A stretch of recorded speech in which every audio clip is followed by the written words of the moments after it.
يهده فلا مضل له ومن يضلل فلا هادي له أشهد أن لا إله إلا الله وحده لا شريك له وأشهد أن محمدا عبده ورسوله لا نبي بعده اللهم صل وسلم على سيدنا مولانا محمد وعلى آله وأصحابه أجمعين وبعد. Mari sama-sama kita awali majelis taklim kita dengan membaca basmalah bersama. Bismillahirrahmanirrahim. Alhamdulillah, segala puji bagi Allah Subhanahu wa taala. Pagi ini kita bisa melanjutkan taklim pekanan guru kita. Dan insyaallah setiap minggu kita adakan. Pada ini insyaallah pemateri kita pada pagi hari ini akan disampaikan oleh Ustaz Haji Zainal Mustaqim LC Pimpinan Pondok Pesantren Al-Ustaz. Bapak Ibu sekalian yang dirahmati Allah Subhanahu wa taala, alhamdulillah kita masih diberikan nasihat. Sehat semua? Alhamdulillah, luar biasa, tetap semangat. Allahu Akbar. Salam salam telah sampaikan kepada Rasulullah Hasanah Muhammad sallallahu alaihi wasallam. Baik, Bapak Ibu sekalian, dirahmati Allah Subhanahu wa taala, hari ini kita akan membahas tema tentang menjaga istiqomah, ya. Jadi di kalimat mutiara hati pada huruf terakhir di kalimat mutiara hati huruf I itu ada karakter terakhir di karakter huruf mutiara hati di huruf I yang terakhir itu namanya istiqomah. Sudah dapat share belum ya? Nah, nanti HRD yang share. Jadi M itu apa, dan seterusnya. Nanti saya akan share. Jadi yang terakhir itu istiqomah. Kita hari ini akan membahas seperti apa guru SD Mutiara Hati istiqomah, menjaga istiqomah dalam menjalankan taat kepada Allah Subhanahu wa taala. Baiklah, tidak berpanjang kala, mari kita dengarkan tausiah taklim pekanan kita pada pagi hari ini yang akan disampaikan oleh Ustaz Haji Zainal Mustaqim LC. Kepada beliau tafadhol masykurah.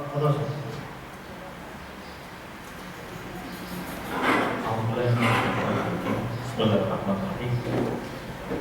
Assalamualaikum warahmatullahi wabarakatuh. Alhamdulillahirabbil alamin. Hamdan katsiran tayyiban mubarakan fihi kama yuhibbu rabbuna tabaraka wa ta'ala wa yarda. Asyhadu an la ilaha illallah wahdahu la syarika lahu wa asyhadu anna Muhammadan abduhu wa rasuluh la nabiyya ba'dahu. Allahumma salli wa sallim wa barik ala hadha nabiyil karim nabiyina Muhammadin sallallahu alaihi wasallam wa salatu wa taslim wa ala alihi wa sahbihi wa barik wa sallim ajma'in wa ba'du. Kawan guru sejarah yang dirahmati Allah, sahabat lewati sahabat teman yang dirahmati Allah, syukur kita dengan segala nikmat dan karunia-Nya, rahmat dan hidayah-Nya. Sesungguhnya apa yang kita rasakan, kita dapatkan adalah anugerah dari Allah Subhanahu wa taala yang sesungguhnya mungkin kita lupa untuk mensyukurinya. Bahkan ada nikmat-nikmat yang kita teramat sangat lupa untuk mensyukurinya. Bukan nikmat sehat walafiat saja, tapi ada nikmat yang kita lupa untuk mensyukuri. Apa nikmat itu? Nikmat Allah pasti menghadirkan orang-orang yang betul ya. Teman masih mau menyapa, sahabat mau sahabat dengan kita, istri masih setia dengan suami masih menunjukkan istrinya, anak masih mendapatkan ayat. Kenapa Allah berikan seperti ini kepada kita? Bukan tersebab kita banyak kebaikannya, tapi karena kita sedang ditutupi oleh Allah Subhanahu wa taala. Mohon maaf yang duduk di depan ini bukan orang yang soleh, tapi orang yang sedang duduk di atas. Ya, Bapak Ibu masih dibanggakan kehadirannya oleh anak-anak. Kenapa? Bukan karena banyak karyanya, bukan hebat dari nafkahnya, bukan hebat mendidik anaknya, tapi karena kita sedang duduk di atas. Dan kalanya saat ini istri tidak cerai kepada suaminya dan suami menceraikan istrinya. Ada kalanya hari ini ada anak yang benci. Kenapa? Allah suka. Betul ya? Allah suka. Begitulah ada pemimpin yang dibenci oleh rakyatnya karena dibuka oleh baik. Karena itu kita berusaha untuk menjaga kebaikan. Memiliki satu barang itu mudah. Ya, punya duduk, punya pakaian itu mudah. Yang repot itu merawatnya. Punya mobil, punya motor gampang. Yang susah cicilannya. Betul ya? Yang susah adalah cicilan. Itu wajah-wajah cicil semua. Maka Nabi pernah mengatakan, khairul a'mal dawamuha wa muqal. Allah itu mencintai amal-amal yang konsisten, dawam, berkesinambungan. Ya, Allah itu mencintai amal yang terus menerus, yang rutin walaupun sedikit. Ini hadis jelas. Hadis ini yang paling banyak mengamalkan ibu. Ya, sedikit tapi rutin. Duduk 10 kali bayar, 5 kali bayar, sedikit tapi rutin. Sudah diamalkan panci 15, 2 bulan, 3 bulan selesai. Sehari 2.000, 3.000, 4.000 dan sebagainya. Tapi kalau kita melihat rupanya kesuksesan Jailul Mansyur, generasi yang telah dibina oleh Nabi itu karena istiqomah. Karena istiqomah. Ada game Arab mengatakan al-istiqamah khairun min alfil karamah. Istiqamah itu lebih mulia ketimbang 1000 karamah. Apa itu karamah? Ada yang tahu apa itu karamah? Ada mukjizat, ada karamah, ada ma'unah. Ya, bukan paunah, bukan dulu. Ya, ada mukjizat itu amrun khariqun lil 'adah yadhharu 'ala yadin nabi wa rusul. Amrun khariqun lil 'adah, perkara yang di luar batas kemampuan manusia yang Allah berikan kepada nabi dan rasul, namanya apa? Mukjizat. Perkara yang di luar kemampuan manusia untuk waliullah namanya karamah. Dimiliki oleh waliullah. Waliullah siapa? Para sahabat Nabi, orang pilihan Allah Subhanahu wa Ta'ala selain Nabi dan Rasul. Ada lagi yang namanya ma'unah, yang Allah berikan kepada orang-orang yang Allah kehendaki. Dia bukan alumni Universitas Islam, bukan alumni Timur Tengah, tapi orang yang menjaga kebaikan dalam kesehariannya. Tapi ketika dia nyebrang ada mobil berhantam, terpental masih di situ. Orang bilang mukjizat ya orang. Betul-betul mukjizat namanya mau itu pertolongan Allah Subhanahu wa Ta'ala. Nah, seorang alim mengatakan al-istiqamah khairun min alfil karamah. Istiqamah itu lebih hebat, lebih mulia, lebih baik daripada 1000 karamah. Artinya istiqamah itu sangat bernilai di sisi Allah Subhanahu wa Ta'ala. Apalah artinya tongkat Musa bisa dipulang tapi umatnya mengingkari? Betul? Apalah artinya tangan Rasulullah bisa mengeluarkan dari jari jemarinya air demi air, tapi umat yang membangkangnya? Gak penting masalah mukjizat itu, walaupun Allah berikan kepada Nabi dan Rasul, tapi itu semua untuk mengalahkan musuh-musuhnya. Tapi bukan sejatinya mukjizat itu adalah kehebatan satu-satunya. Kehebatan itu adalah saat kita istiqomah dalam taat kepada Allah Subhanahu wa Ta'ala. Maka ketika ada pemuka-pemuka Quraisy mengatakan kepada Rasulullah SAW, wahai Muhammad, kalau engkau betul-betul Nabi, Bisakah engkau membelah bulan? Nabi terdiam. Lalu mereka mengatakan, kalau engkau Nabi, engkau pasti bisa membelah bulan. Tapi kalau engkau tidak bisa membelah Nabi, pasti engkau manusia biasa. Nabi terdiam. Nabi tidak minta kepada Allah. Tapi Jibril mengatakan, wahai Rasul, Allah mengabulkan apa yang diciptakan mereka. Hadapi tantangan mereka. Maka Nabi naik ke Jabal Qubais. Jabal Qubais itu kalau kita ada di Tower Zamzam menghadap ke pintu Masjidil Haram, itu ada sebelah kanan. Ya, istana kepresidenan. Tamu istimewa. Betul ya? Itu Masya Allah. Disitulah Nabi membelah bulan. Minhum man amana wa minhum man kafar. Sedikit yang beriman, banyak yang pasti kafir. Artinya itu tidak menjamin seseorang beriman. Tidak menjamin. Tapi Allah berikan sebagai bekal bagi para nabi dan rasul itu pun biiznillah atas izin Allah Subhanahu wa taala. Beda dengan sihir. Kalau sihir itu atas kehendak manusia. Maka ada orang makan paku, betul ya? Di dalamnya ada belinya, bisa mengeluarkan beli dari tubuh seseorang, bisa apa namanya? Debus, nggak mempandik adek, apa adek? Nggak dibacok, kok tembus belakinya atau kodoknya, kok nggak mati? Itu kemauan manusia, namanya sihir. Kalau itu dilakukan oleh seseorang di luar batas kemampuan manusia dan berulang, namanya sihir. Pastikan itu sihir. Sihir dengan mukjizat itu nggak bisa berulang kesekian kalinya. Ketika Nabi bisa membelah bulan, nggak bisa kesekian kalinya karena atas izin Allah Subhanahu wa taala. Ya, nah ini Masya Allah. Sekali lagi, istiqomah itu lebih mulia ketimbang 1000 mukjizat. Kalau betul ya, maka kita berusaha untuk istiqomah dalam ketaatan karena inilah kemuliaan seorang hamba. Baik jamaah yang dirahmati oleh Allah Subhanahu wa taala.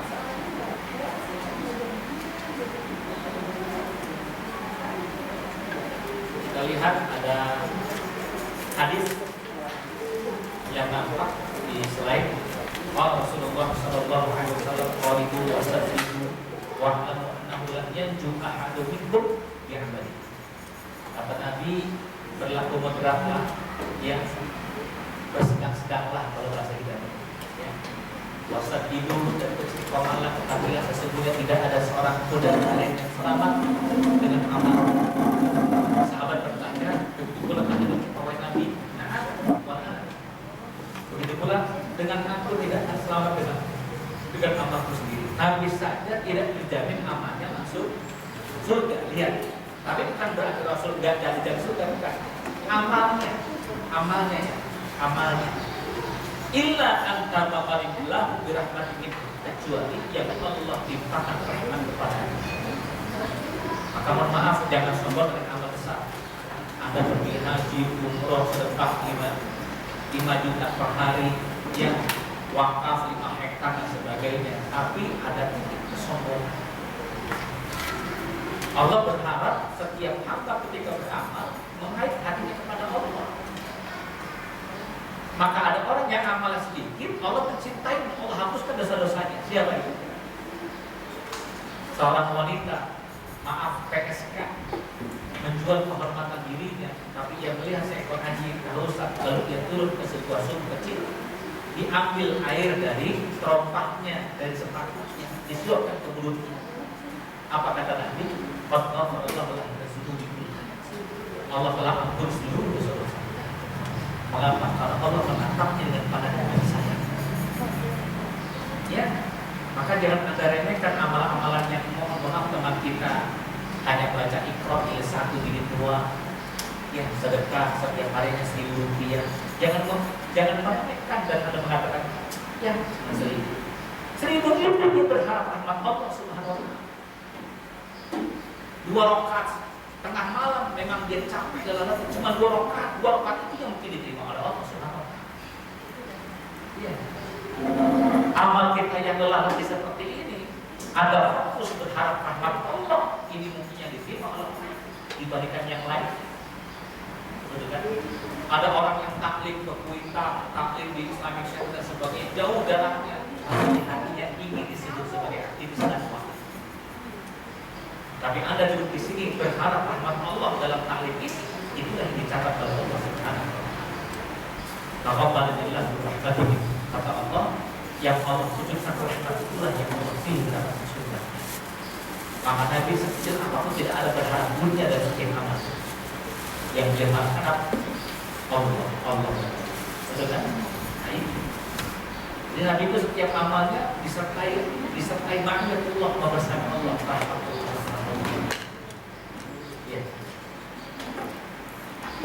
Maka sebetulnya dunia ini terlaknat, dunia mal'un, dunia terlaknat. Perhatikan hadisnya. Dunia mal'un, perhatikan hadisnya. Barusan, ya kan? Barusan dari dalamnya. Dunia terlaknat. Oh berarti mobil kita, rumah kita terlaknat. Ya terlaknat. Rumah kita pun terlaknat. Berarti dosa, ya dosa. Kecuali yang di dalamnya berharap rahmat Allah, kecuali yang di dalamnya berdekatan diri kepada Allah Subhanahu wa taala. Minuman ini bisa terlaknat ketika kita minum tidak ada rahmat Allah Subhanahu wa taala. Kita berharap karunia Allah Subhanahu wa taala. Maka minum kita dengan bismillah rahmatnya. Rumah kita pun terlaknat. Kalau di dalamnya penuh maksiat. Ya, ngomongin aib orang lain, pesta dengan teman-teman di rumah kita, membanggakan harta yang kita ini tidak terlaknat. Tapi ketika rumah ada taklimnya, ada TPK-nya, subuh-subuh ada taklim Qurannya, malamnya ada halakoh luar biasa. Itu rumah yang tidak terlaknat. Mobil kita kalau di hati ada kesombongan terlaknat. Tapi kalau kendaraan kita untuk keluarga, silaturahmi ke orang tua, untuk usaha kecil-kecilan, ya, dagang kecil-kecilan untuk besar-besaran, ya, dagang emas, dagang intan permata, kecil-kecilan untungnya besar-besaran, gitu ya. Itu masuk, ya. Jadi ini tindakan kita. Lalu definisi istiqomah. Istiqomah anonim dari tughyan, menyimpangkan atau melampaui batas. Dia bisa berarti berdiri tegak di satu tempat tanpa pernah bergeser. Asal kata dari koma itu berdiri. Ya. Kalau bengkok namanya munhamin. Makanya Nabi Allah mengatakan dalam Al-Quran aqimus sholat, bukan ada sholat. Adu as-sholat tidak. Tapi Allah mengatakan aqimus sholat. Untuk sholat tegakkan yang sebaik-baiknya. Ya, dari rukuknya, sujudnya yang benar. Kalau sholat Allah mengatakan aqimus sholat, bukan adu as-sholat, laksanakan sholat. Ya. Sedangkan zakat wa atuz zakat, ada yaitu berikan, tunaikan itu, keluarkan, datangi itu zakat. Kalau untuk sholat tegakkan, maka orang yang tegak berdiri sempurna, ya, namanya qom. Yang meminta untuk tegak lurus namanya istiqomah, istiqomah. Ya. Dalam kamus bahasa Indonesia diartikan sebagai sikap teguh pendirian dan selalu konsekuen, namanya istiqomah. Ya. Istiqomah itu berat. Yang ringan itu adalah istirahat. Ya. Abu Bakar As-Siddiq ketika ditanya tentang istiqomah, apa itu al-istiqomah? Fulus tauhid. Istiqomah itu adalah rukuniat tauhid. Tidak boleh menyekutukan Allah dengan apa dan siapapun. Karena itu Syekh Qurtubi dalam kitabnya Al-Ikhlas menyebutkan bahwa ketika Anda beramal jangan ada embel-embel amal yang lainnya.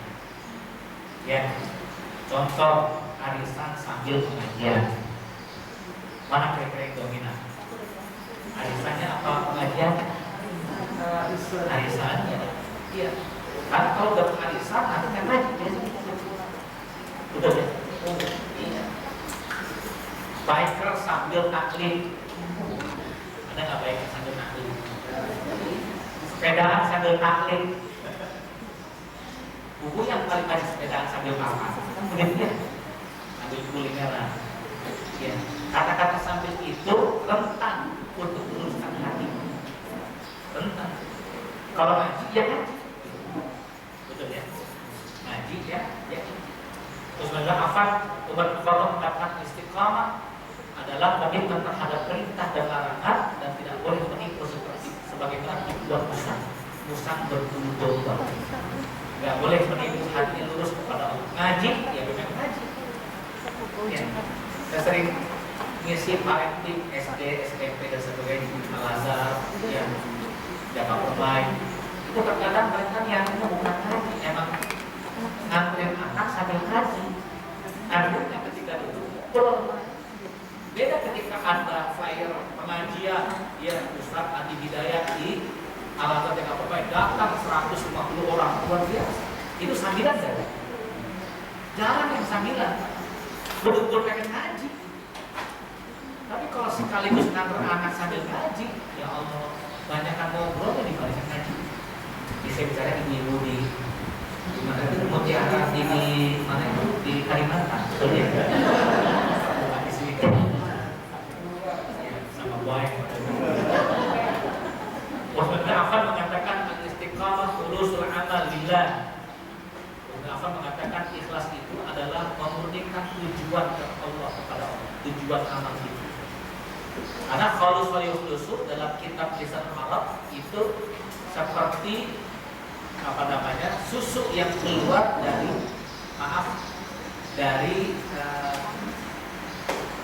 sapi ketika diperah itu susunya kemudian keluar warna putih dengan merah, ini susu yang tidak sehat. Kenapa? Berarti susunya ini tercampur dengan darah. Istirahat 2 bulan 3 bulan diperah lagi susunya, oh rupanya susunya itu tercampur warna hijau. Walaupun jumlah hijaunya itu cuma 0,5%, tapi kelihatan ada hijaunya. Berarti susu ini tercampur dengan kotoran. Oh rupanya seorang ulama mengatakan susu sapi itu ketika diperah ada jalur tipis sekali. Itu jalur darah dengan jalur kotoran. Dengan jalur kotoran. Nah susu yang murni adalah susu yang tidak terkontaminasi dengan hijau kotoran atau dengan merah darah. Susu berarti susu betul-betul tidak ada kontaminasi warna. Seperti itulah ibadah kita kepada Allah Subhanahu wa Ta'ala. Murni susu yang menyegah, gitu ya. Ini dalam kitab Lisan Arab. Lalu berikutnya Ali bin Abi Thalib mengatakan istiqamah adalah takdiyatul wajibat, ada kewajiban. Istiqamah Abu Thalib mengatakan adalah melaksanakan kewajiban-kewajiban. Sedangkan Al Hasan bin Ali radhiyallahu anhu mengatakan istiqamah adalah ada ta'at wal bu'd 'anil maksiyah. Tunaikan ketaatan dan jauhi kemaksiatan. Itu namanya istiqamah. Ya. Ada kalanya kita mampu taat tapi nggak mampu meninggalkan maksiat. Makanya al-amru bil ma'ruf wan nahyi 'anil munkar. Ada orang yang mampu untuk mengajak kebaikan tapi tidak bisa menegakkan kemungkaran, tidak bisa menghilangkan kemungkaran. Maka kita bangga ada satu front pembela Islam yang bisa mendobrak kemungkaran, bisa menghilangkan kemungkaran. Berapa banyak ulama yang hanya mampu mengajak kebaikan, betul ya? Tapi nggak mampu tuh menegur warung remah-remah, yang mampu mereka. Maka kita harus bangga. Iya, dengan teman-teman kita sahabat itu seperti ini. Yang semua orang nggak mungkin seperti Umar bin Khattab radhiyallahu anhu. Iya, ada seperti Utsman, ada seperti Umar bin Khattab, ada yang garang, ada yang lembut. Maka Islam itu satu dengan yang lainnya saling menyempurnakan. Betul ya? Baik, Mujahid mengatakan istiqamah komitmen terhadap syahadat tauhid sampai bertemu dengan Allah Subhanahu wa Ta'ala hatta yang terjadi. Berobatlah hatta yang Ibnu Taimiyah mengatakan mereka beristiqamah dalam mencintai dan beribadah kepadanya tanpa menengok kiri dan kanan. Gitu ya. Istiqamah itu luar biasa. Sa'id bin Musayyib pernah mengatakan, ya bunayya, ma fatatni takbiratul ula munzu arba'ina sanah. Wahai anak putra saya, alhamdulillah ayahmu tidak pernah meninggalkan sholat jamaah selama 40 tahun. selama 40 tahun. Siapa itu? Sa'id bin Musayyib. Di riwayat yang lain mengatakan ma'ra'aitu dhahrul Mahmud qattun 50 sanatan. Aku enggak pernah melihat pundaknya Mahmud selama 50 tahun dalam sejarah. Enggak pernah melihat pundak Mahmud berarti jadi imam atau sholat yang pertama. Kalau kita lihat bubarnya Mahmud, bubar udah kan jadi Mas Buker.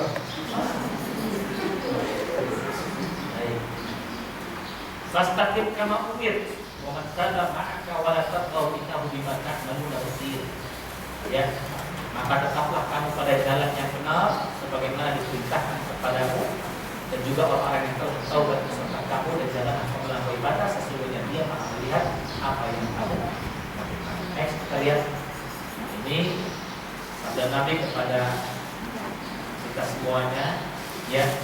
Hadis riwayat Muslim dari Abu Hurairah, Sufyan bin Abdullah, ya Rasulullah, qala li Islam qawlan la as'alu anhu ahadan ghaira. Wahai Nabi, katakanlah kepada satu perkataan dari Islam yang aku tidak akan bertanya kepada seorang selain Tuhan. Beliau bersabda, "Qul amantu billahi tsumma." Katakan kita beriman kepada Allah, aku beriman kepada Allah dan istiqomah. Ya, iman punya konsekuensi, ya. Istiqomah pun punya konsekuensi. Ini kalau dijabarkan panjang sekali tentang iman dan istiqomah, tapi kita akan fokus dengan istiqomah. Faktor yang melahirkan istiqomah, bagaimana agar bisa lahir nilai-nilai istiqomah dalam kehidupan. Ya, ada kalanya kita maaf kalau sebelumnya nggak mesti kadang jamaah, ya. Cuma kita kadang naik, kadang turun, kadang naik lagi. Ya, apalagi musim pandemi, subuh di masjid kosong, betul. Ya, masih bilang udahlah, masjid lah sampai kosong juga akhirnya. Sholat dulu, harusnya jamaah sama istrinya uzur ya sendirian. Iya kan? Rontok tuh semangat keimanan. Lalu bagaimana agar kita bisa melahirkan, memunculkan ilhal istiqomah, memunculkan istiqomah? Yang pertama adalah optimalkan amal saleh. Optimalkan amal saleh. Ya. Jahidu billahi haqqa jihadi.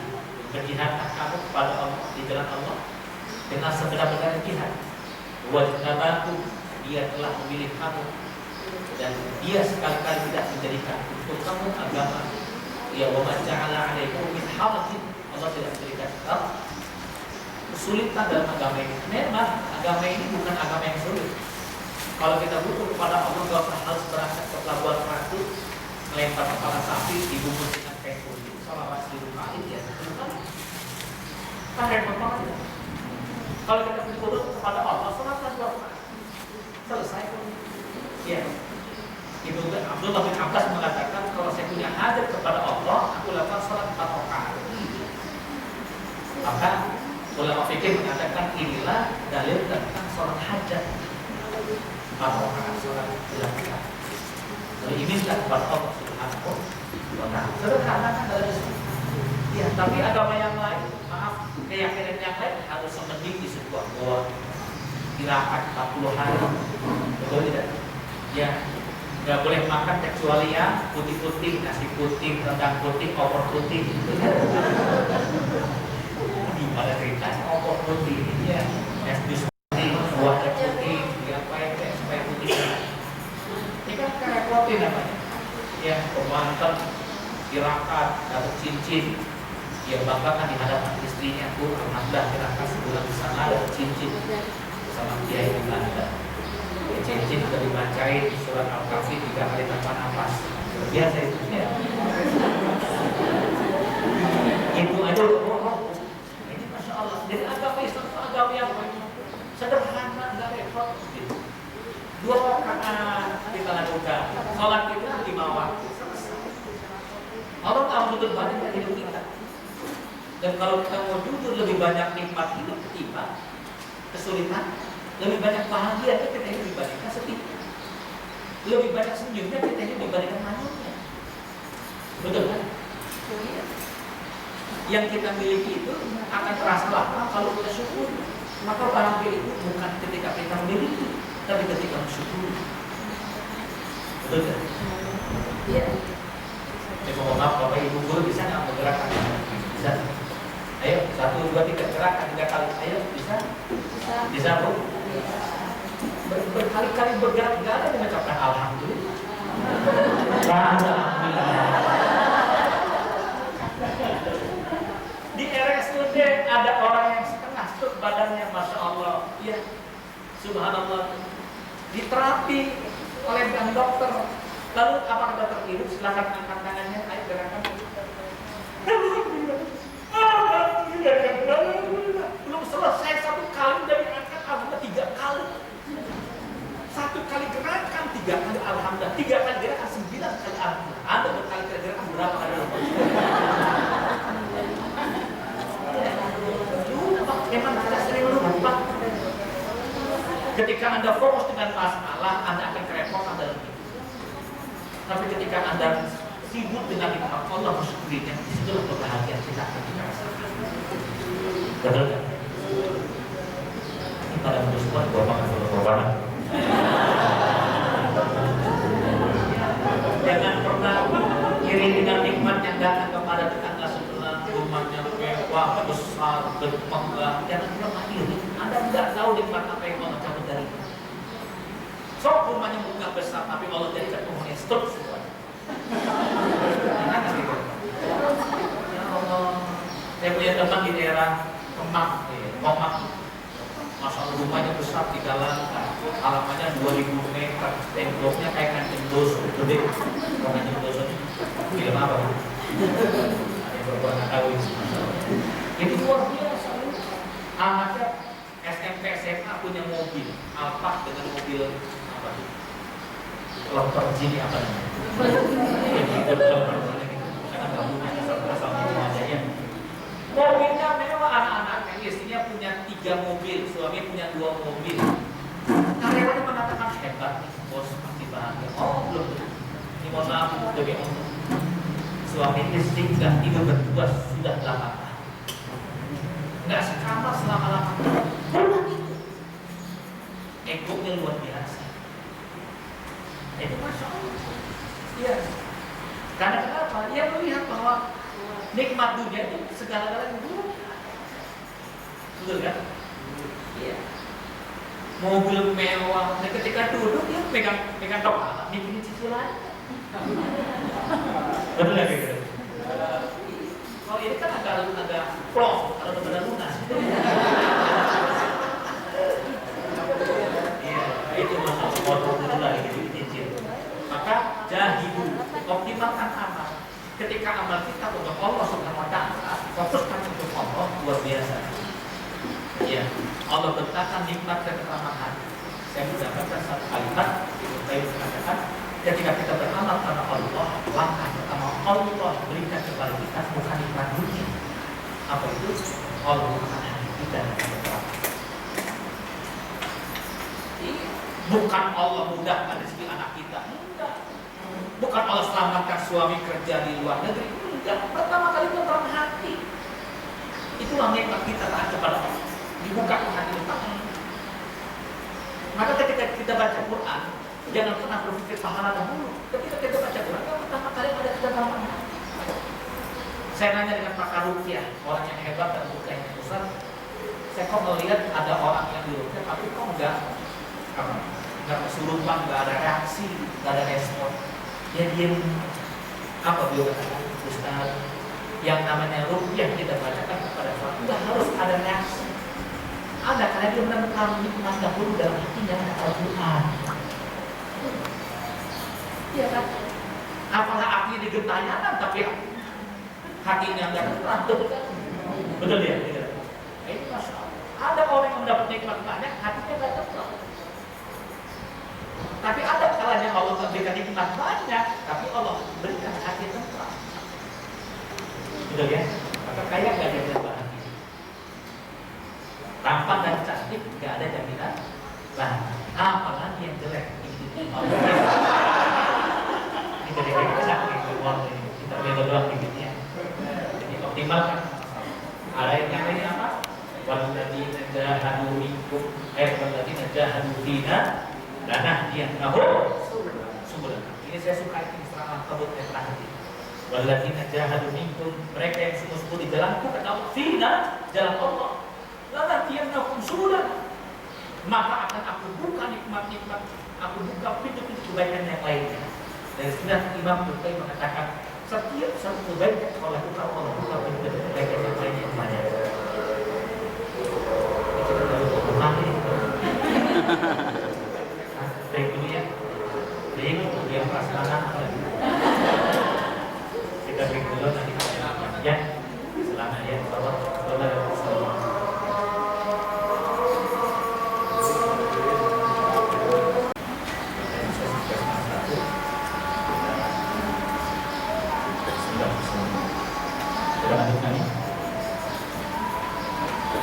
Jadi poin yang pertama ini sederhananya optimalkan amal saleh adalah Allahumma paksakan.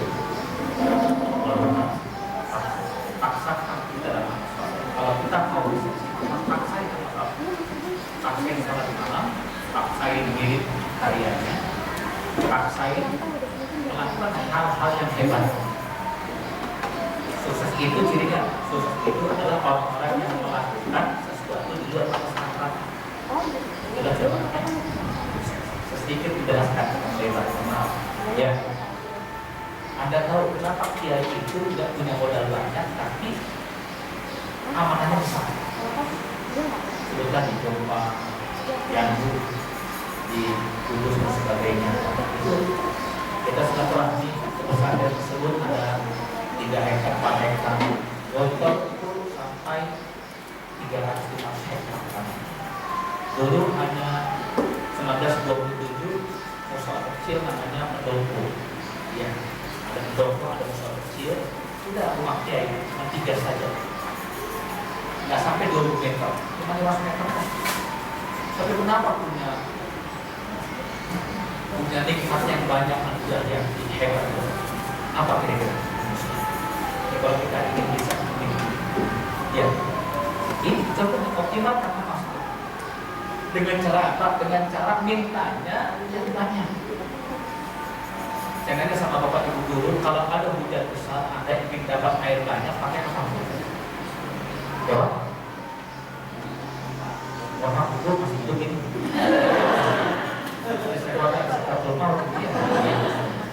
Apa kira-kira Pak? Ada hujan deras, kita pengen dapat airnya, pakai apa kita gunakan? Besar, ember, bak. Ada lagi yang lainnya? Torong. Kalau petani itu datang kepada saya, bisa pakai apa? Saya buat kolom atau buat waduk sekalian. Apa artinya? Ya, Allah akan ngasih sesuai perdugaan hambanya. Itu rumusnya Pak. Maka mohon maaf kalau Anda sebagai guru di Mutiara Hati ini minta sama Allah hanya untuk keluarga saja, cekmen. Ya, kenapa? Lillahi ma fis samawati wa ma fil ardi. Allah pemilik alam jagat raya. Bumi dan langit milik Allah. Tata surya milik Allah, planet milik Allah. Langit tak untuk keluarga doang. Ya Allah, untuk anak kecil, anak besok sekolah, ya Allah, cengeng. Seakan-akan Allah mengatakan cengeng anak begitu. Minta yang besar. Minta yang besar. Ya Allah, bukan untuk anak kecil doang, ya Allah. Di sana ada yatim 5, ya Allah. Ada fakir miskin di kampung saya sama emak saya, ya Allah, kasihan. Saudara saya ada yang meninggal suaminya, ya Allah. Ada 7 sebutkan. Kalau sudah sebutkan, ada di benak kita, maka akan berubah sel tubuh kita menjadi semangat. Apa contohnya? Anda dari sini nih, dari Tambun menuju Karawang pakai motor paling kali 50.000 cukup. Ya. Tapi kalau Anda pakai motor ke Surabaya cukup 50.000? Nggak cukup. Berarti kita harus punya bekal lagi, semangat. Bahkan tubuh kita kondisikan agar sampai ke Surabaya. Ayo mah kita ke Surabaya pakai motornya, siap ya. Ayo anak-anak sehat semuanya, sehat. Ayo cek mesin semuanya, kondisikan semuanya, betul ya. Artinya apa? Semakin besar tujuannya, Semakin jauh tujuannya, maka semakin menjadikan satu kita bergerak ke tujuan besar. Paham ya? Maka maaf Bapak Ibu tolong diubah doa. Jangan untuk anak istri cemen. Minta yang besar, sebutkan di dalam doa itu. Ya, mohon maaf, hadis bin nikmat.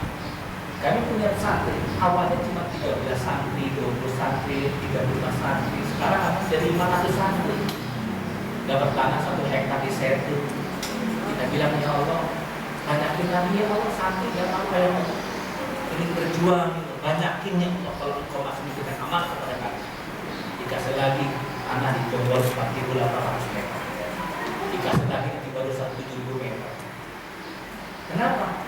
Karena kita minta yang banyak pada Allah. Dan saya yakin berdirinya Mutiara hari ini dari kecil mungkin nggak cita-cita nggak kecil, minta yang paling banyak betul. Dan awalnya nggak SD aja, pasti minta yang banyak lagi. Kalau bisa ada pesantren Mutiara. Kalau bisa ada rumah tahfiz tuh beberapa blok A, blok B, rumah tahfiz ABC, Mutiara hari ini. Ya mustahil. Pertanyaannya kita minta nggak yang begitu? Minta nggak? Enggak. Kita kan berusaha sekali Allah. Anak-anak aja tidak mau mati. Kayaknya berat. Kita berusaha sama Allah. Anak yang terzolim arti tim wali arti masak. Aku tergantung dengan hamba. Semua. Ya. Apalagi berikutnya yang akan menguatkan cita-cita kita apa juga? Berbaik sangka kepada Allah dan jangan sibuk dengan masalahnya. Masalahnya gimana sih? Ya kan, gak usah sibuk. Allah yang akan menyelesaikannya sambil jalan aja. Saya pernah cerita kalau tidak salah, punya teman punya pesantren di Sulawesi. Pesantrennya sekarang 1.700, free, tidak ada bayaran spesial. Pesantren tahfiz Quran tapi nggak sekolah Quran semuanya. Gimana? Kok bisa free begini? Beliau jawab, udah Ustaz, antum udah tahu jawabannya. Ya Pak Ustaz bagaimana?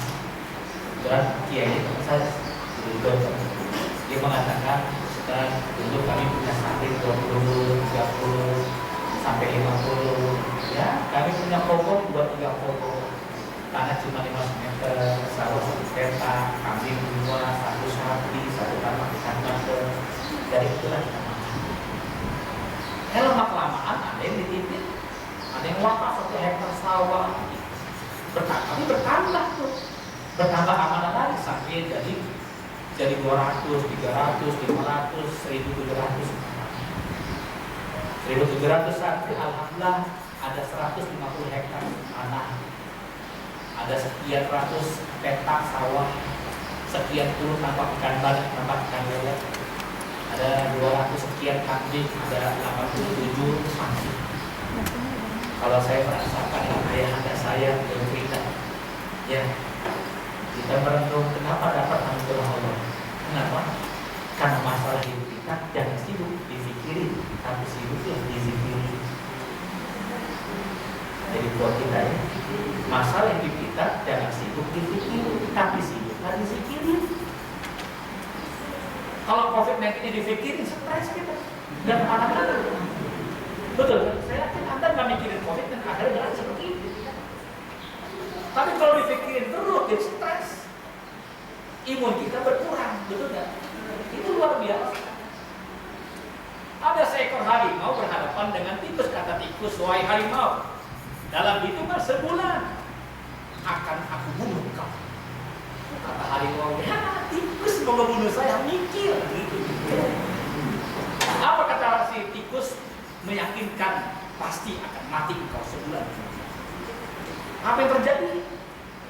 Saat harimau mikirin. Minggu pertama dia gelisah, dia tutup, serat-serat, lubang-lubangnya kecil. Minggu kedua dia tutup tuh jendela-jendela. Minggu ketiga dia gelisah, kalau cari makan takut dibunuh oleh tikus. Hari minggu keempat ditutup semuanya, ya mati. Pertanyaannya siapa yang membunuh? Betul? Apa artinya? Yang membunuh hidup kau adalah masalah. Gak usah ngaku gak lihat wajahnya ada masalah.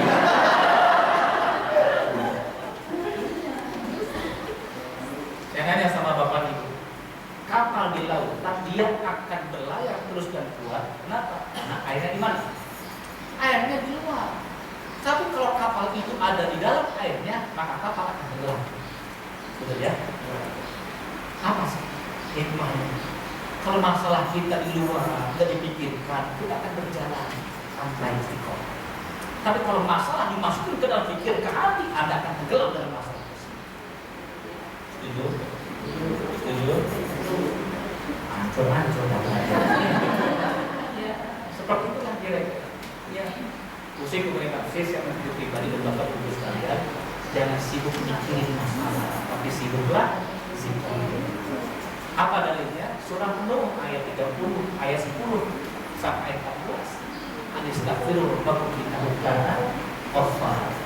Kalau kita banyak beristighfar kepada Allah, yursilis sama alaikum. Gitu. Oh, Allah turunkan hujan itu artinya apa? Kesejukan hati. Walaupun ulama yang lainnya menerjemahkan betul hujan turun, tapi kalau musim hujan terus, minta hujan gimana gitu? Banjir. Kesejukan hati. Wa yudkum bi amwal. Langsung definitif. Bukan rezeki dalam bentuk anak soleh. Memang anak soleh kita pandang, tapi spesifik Allah mengatakan harta, bahkan jamak amwal, artinya apa? Harta. Ini kan kelemahan kita. Posidah ya dana. Harta, amwal. Tapi Allah mengatakan amwal, ini harta untuk ya. Apalagi banin anak, bukan hanya nggak punya anak dikasih, tapi anak nggak salah disalahkan gara-gara istighfar.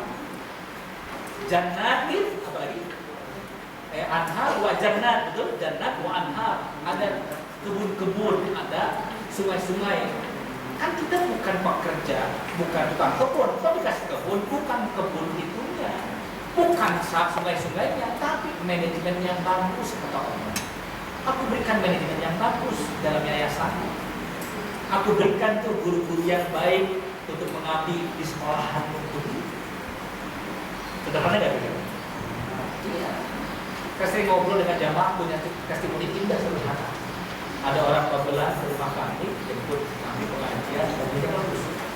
Wah enak itu. Saya beli mobil begini gak orang aku. Saya kerja 20 tahun, saya uang beli mobil ke dapat 24 tahun nyari uang untuk beli mobil ke dapat. Istri saya ngaji, pulang ngaji, dia dapat ayat tuh 10 sampai 14 surat. Saya kita bertanya istighfar, memang kita banyak dosa, tapi punya makanan dari kita. Bismillah dah, ayo.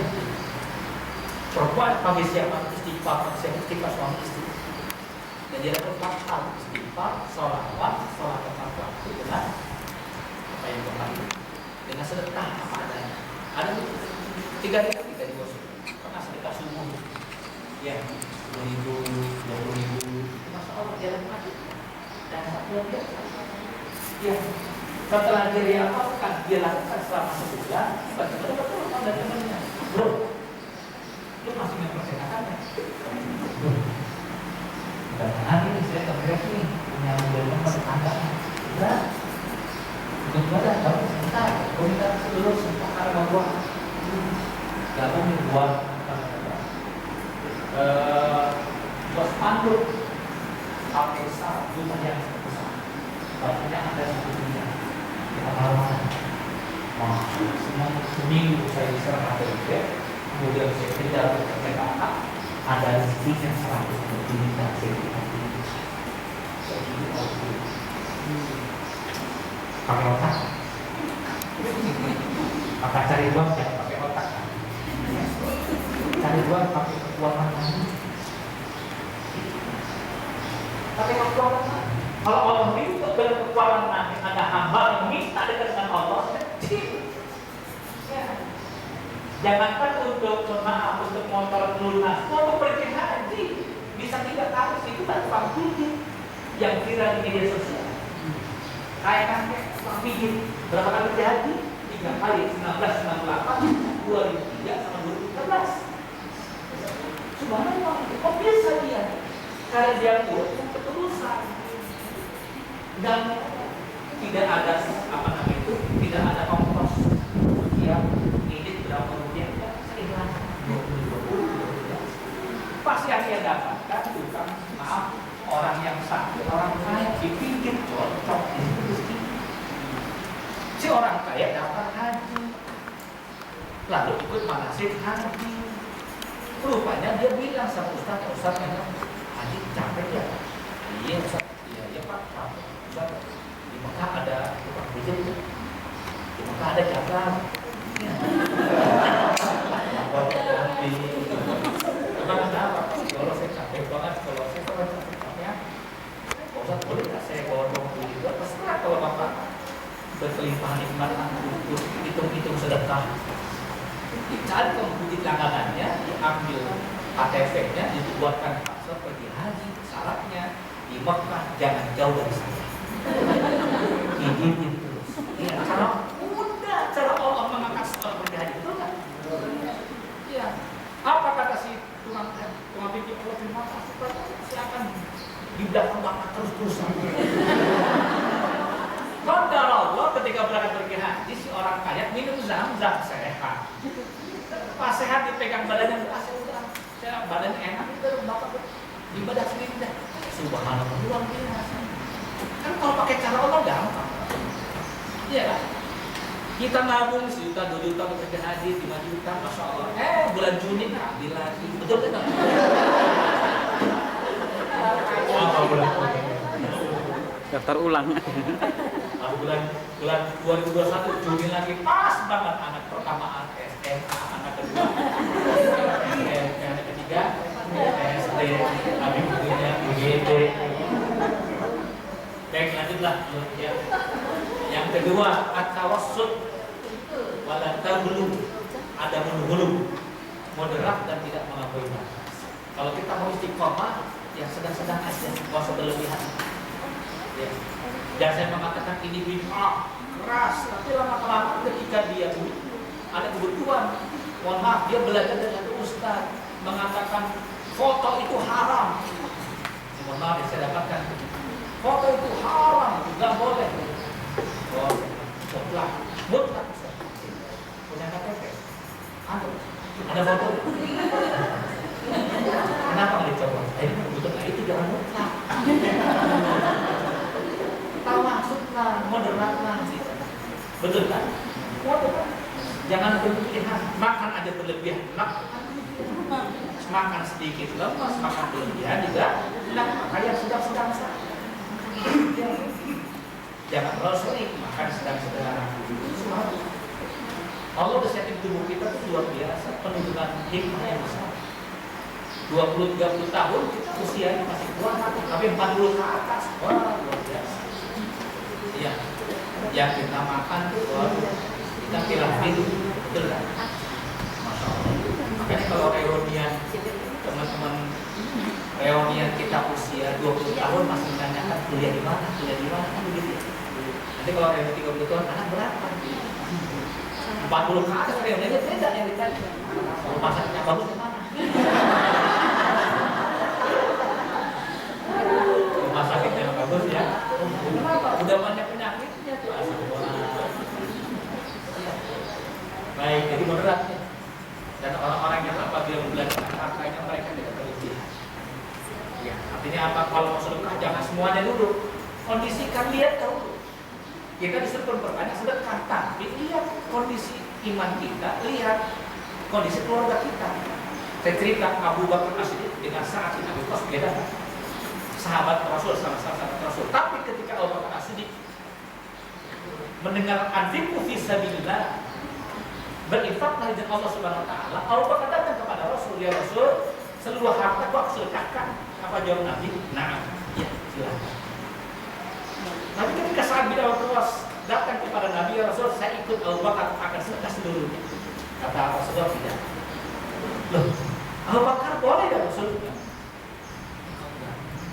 Kenapa? Ya Setengahnya Rasul? Ya. Setengahnya tidak. Sepertiganya Rasul? Ya, sepertiga. Loh, kok beda Abu Bakar dengan satu wakas? Ada fikih sirah di sini. Fikih sirah, memahami sirah. Abu Bakar dibolehkan oleh Nabi bersedekah sebanyak-banyak seluruhnya. Karena Rasul melihat Abu Bakar pandai mencari uang. Pebisnis dulu. Banyak orang-orang Yahudi menitipkan investasinya kepada beliau. Sa'ad bin Abi Waqqas hadisul ahdi bil Islam, baru masuk Islam, dan dia bukan pendahulu. Harta yang dimiliki Sa'ad bin Abi Waqqas adalah harta warisan orang tuanya. Kalau disedangkan bagaimana keluarganya? Abu Bakar, anak dan istrinya sudah bagus keimanannya. Berinfak sebanyak-banyaknya mereka sudah terima. Sa'ad bin Abi Waqqas ketika berinfak semuanya bisa berhantam di keluarga. Betul kan? Ya. Coba Bapak nanti pulang ke rumah mendengar ayat berinfak sebanyak-banyaknya, ya. Kemudian gaji awal tahun sedekahkan pasti seluruhnya. Buat dia apa kata istri? Jangan pulang sekalian. Iya, jangan pulang. Kenapa ya? Karena memang belum terkondisikan semuanya. Betul ya? Belum terkondisikan semuanya. Maka tawassul mudah-mudahan. Ya. Berinfak, kalau Anda melihat maaf suami sudah ngaji, sudah baik keimanannya, Anda akan meningkatkan kualitas iman. Anak-anak sudah siap, Anda mengatakan Bismillah, sedekah kita 1 juta bulan ini. Tapi kalau belum suami kondisinya belum baik, jangan dipaksakan. Iya, dipaksakan pelan-pelan dahulu. Maka tadi tadrijiyah berproses, perlahan-lahannya. Baik, lanjut ya. Waktunya akan cukup ya. Yang ketiga, melampaui batas yang telah digariskan di pengetahuan al-ghulu. Ya, dan janganlah kau mengikuti apa yang kamu tidak mempunyai pengetahuan yang tentang yang sesungguhnya pendengaran, penglihatan dan hati semua itu akan dicintai. Wala taqum alaihi salam dari ilmu didasarkan wal basar wal fuad dan mulai kamu masuk. Jadi betul-betul tidak melampaui batas ya. Harus sesuai dengan ilmunya. Sesuai dengan ilmu. Mohon maaf, laki-laki mendapatkan 1 dalam warisan. Disini dalam warisan setengahnya. Ibu protes nggak, Bu? Kenapa nggak protes? Kan sudah tahu itu. Kalau kata ibunya, dia mengatakan emansipasi wanita harus sama. Iya, persamaan gender harus sama, laki-laki wanita dengan wanita harus sama-sama 1. Nggak bisa. Kalau orang mengatakan laki-laki dapat 1, perempuan dapat setengah. Kenapa? Karena tanggung jawab laki-laki untuk 4 perempuan, istrinya, anak perempuannya, ibunya dan saudarinya. Luar biasa. Maka mohon maaf Anda jangan pernah berbahagia dulu ketika jadi laki-laki. Punya tanggung jawab 4. Istrimu, anak perempuanmu, ibumu, saudari. Anda punya saudari perempuan, suaminya meninggal dunia, tanggung jawab Anda. Maka istri Soleha mengatakan, ayah, untuk kita keluarga sudah cukup. Tolong ibu kasih kemudian. Tolong saudari kamu tuh yang suami meninggal dunia, tolong. Nah, itu subhanallah istri Soleha. Iya. Sederhananya kalau istri taat sama suami sudah luar biasa. Apa kata Nabi? Gampang kalau masuk surga, bahkan pintunya mau pilih sendiri. Rasalatil mar'ah khamsah wa shamat syahwah wa hafzul farjah wa ta'at zawjah udkhulil jannata min ibadi sya'at. Kata Allah kepada Nabi, menunjukkan Nabi mengatakan pilih surga itu, pilih kau masuk surga. Kapan? Kalau kau menjaga sholat 5 waktu. Jadi kapan itu kau masuk surga? 4 aja rumusnya. Berapa? 4. Yang pertama, jaga sholat 5 waktu. Yang kedua, puasa Ramadan. Jaga sholat 5 waktu, qobliyah, ba'diyah, tahajud, duhannya enggak bercanda sama sekali. Tapi 5 waktunya betul-betul terjaga. Ramadan ya. Yang kedua, puasa Ramadannya. Enggak sempat Senin Kamis, Aidul Bait, boro-boro enggak kesempatan. Dan yang ketiga, hafal farjnya, diajar kemaluannya, tidak zina, tidak selingkuh. Dan yang keempat, dan dia taat kepada suaminya. Kata Allah, masuk surga, pintu surga dari pintu mana? Apa? Apa? Ini ada yang menyanjang nih. Pada poin berapa yang menyanjang? Jujur. Yang jawab apa? Poin berapa? Yang dirasa berat suami istri. Poin keempat berat banget. Taat kepada suami. Ya. Mah tadi 2.000 dimasukin pada anak. Apa? Gitu.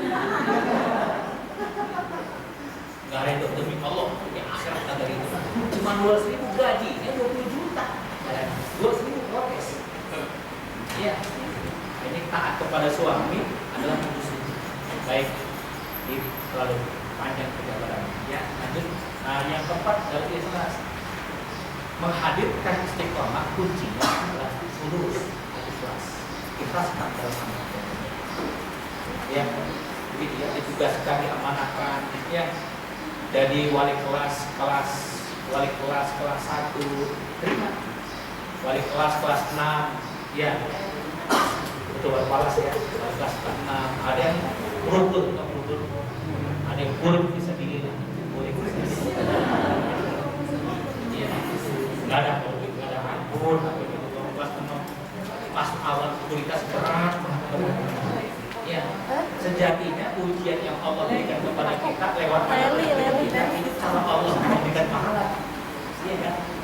Kenapa? Terkadang kita jadi walas bukan keinginan, terkadang keinginan kepala sekolah, betul kan? Begitu. Pas banget ada 3 yang badar, 5 yang super badar, ada lagi super ringkas, itu masya Allah. Maka nikmati semuanya. Ya. Saya ingin mengatakan bahwa seseorang itu mendapatkan ujian tidak serta-merta kebetulan. Seseorang mendapatkan ujian tidak serta-merta kebetulan. Kenapa ada macet lalu datang telat padahal sudah berangkat sejak sebelumnya? Kok macet kok telat? Pasti ada hikmahnya. Benar ya? Iya.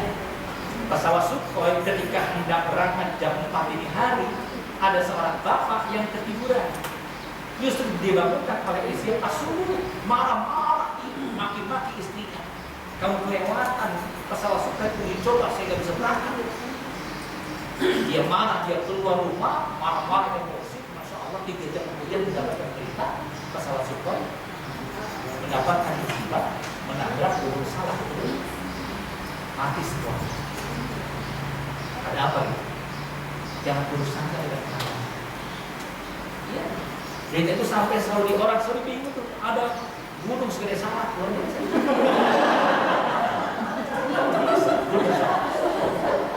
Iya. Maka jangan pernah berburuk sangka, jangan pernah berburuk sangka. Itu masya Allah. Jadikan setiap keadaan itu berbaik sangka. Panas begini baik sangka, kepada Allah baik sangka. Iya. Belum ada prasmanan baik sana.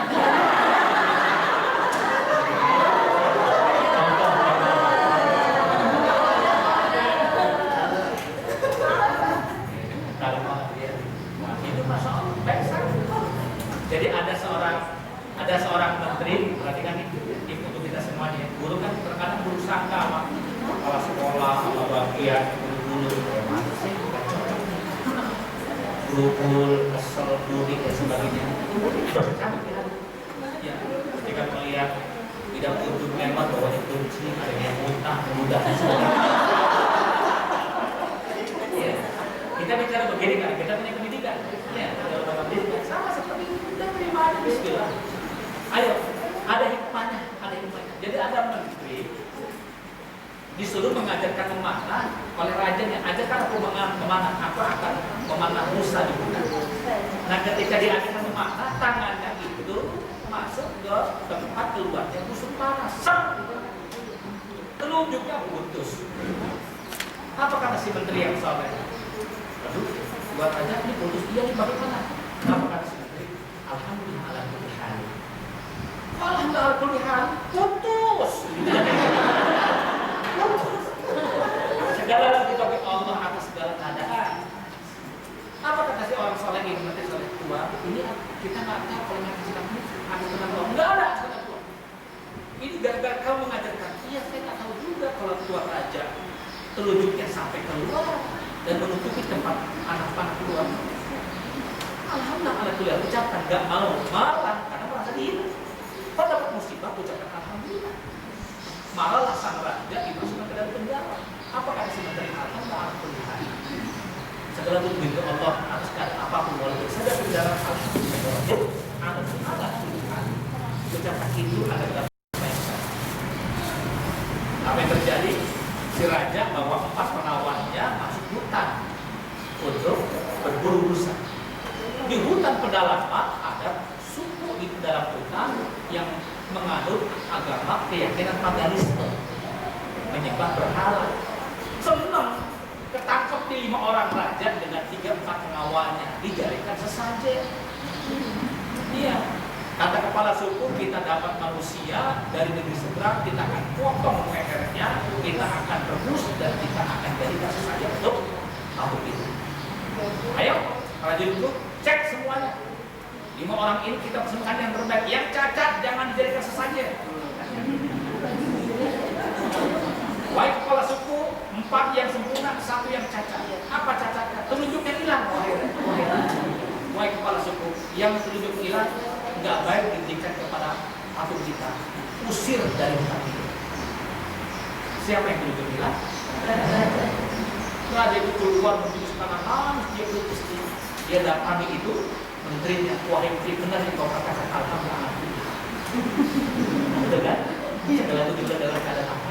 Untung dulu saya copot. Coba kalau sempurna mati gimana? Apa kata sementara? Saya juga alhamdulillah kuliah. Coba kalau saya nggak di penjara, saya ikut Tuhan, ya mati juga saya.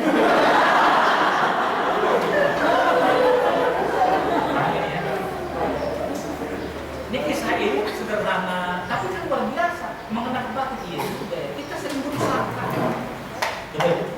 Kita sering berusaha dengan keadaan apa? Anda naik motor nih, masya Allah, pulang dari ngajar atau pulang dari antar anak naik motor, masya Allah, tiba-tiba bocor. Kita kadang bengong, di orang lewatan apa sih Allah?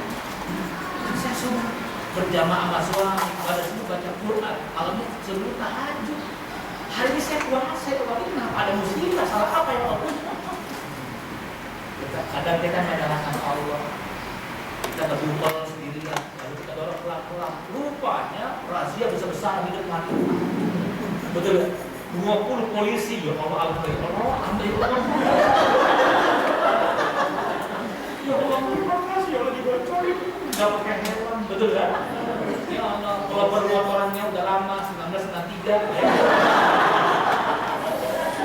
Saya udah mati 7 tahun, ya kan? Udah kena barang pasal itu kan. Keburukan yang datang kepada kita dan Allah sejatinya adalah kebaikan. Anda sadar yang sedikit disangka. Betul kan? Maka ini poinnya ikhlas. Apa? Ikhlas dalam keadaan namanya ridho. Ikhlas terbuat dengan ikhlas. Ikhlas. Di antara ciri orang yang ikhlas dalam beramal adalah tidak bicara apa yang telah dia korbankan, dia kerjakan. Saya kemarin sudah sedekah 100.000, alhamdulillah saya sudah ikhlaskan. Orang ikhlas itu pantang hidupkan diri ikhlas. Seperti hadis surat Al-Ikhlas, tidak ada kata ikhlas di dalam ayat. Betul kan? Sakit ikhlas tidak ada kata ikhlas pada surat Al-Ikhlas. Surat apa? Qul a'udzu birabbin nas, malikin nas, ikhlas. Qul huwallahu ikhlas kan? Gitu ya. Dan di antara ciri orang ikhlas itu adalah malu untuk disebutkan kebaikan-kebaikan. Bu Haji, ya Allah, terima kasih ya, sudah santunan di rumah saya dipakai. Ibu kayak itu dari Allah, bukan saya, enggak, sudah. Kalau kita kan sebutkan ya Bu Haji, kalau ada saya di akses ini berbanyak yakin lah. Nah, huzur, nanti ada cara ikhlas itu malu sebutkan kebaikan-kebaikan, seperti hanya malu sebutkan keburukan-keburukan. Sembunyikanlah kebaikanmu seperti hanya engkau menyembunyikan keburukan-keburukan. Itu suaranya. Baik, nah, ini mengikuti sunnah di antara cara mudah untuk bisa berikhlas dalam amal, istiqamah dalam kebaikan adalah sunnah itu menguatkan hati. Bahagianya, baca Qurannya. Saya mengatakan subhanallah, ketika kita banyak dalam kebaikan itu pada hakikatnya adalah istiqomah, menjaga istiqomah amal. Betul ya? Ya, maka jangan antipati dengan sunnah nih. Ya, Robiah Ba'diyah, puasa sunnahnya, apalagi ya sedekah walaupun Jumatan 2.000 rupiah, terus. Ya, mudahnya begini Pak, ini kebaikan, ini keburukan. Kalau kita ingin meningkatkan kebaikan kita, sederhananya tekanlah kemaksiatan kita. Jangan ada peluang bermaksiat. Ya, atau maaf kalau kita ingin meningkatkan, melemahkan maksiat kita, melemahkan niat dia berbuat maksiat, paksakan untuk kebaikan. Ya, naikin itu tahajudnya, maka niatan berbuat maksiat melemah.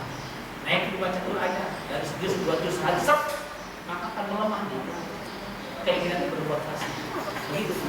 Semakin dipaksakan kebaikannya, semakin melemah kemaksiatan. Sebaliknya, semakin ada berbuat maksiat, maka semakin melemah kebaikan. Jadi, ya, maksiat lagi, berantem, ngomel, kesel, nah itu maksiat, melemah kebaikan, melemah taatnya. Yang tadi qobliyah ba'diyah, bukan qobliyah ba'diyah lagi. Yang tahajud lewat, duha lewat. Kenapa? Pastikan ada berbanyak maksiat. Maka menjadi sunnah ini cara mudah untuk memunculkan dari istiqomah. Itu dia. Bisa 7 menit nanti kalau ada yang di ini belum selesai nih, karena kita akan ditekan maksimal apa buah dari istiqomah. Ya, religiositas, tapi kita lakukan itu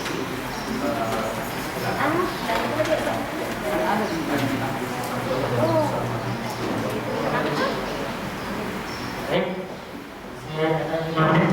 Ada yang ditanyakan? Bapak Ibu, ini langsung praktek. Ya, baiklah. Karena waktu muda sudah ditutup, terima kasih atas kehadirannya. Semoga Allah mudah kita dengan bersalih dan perkuat psikolog kita dalam pemahaman baru. Amin.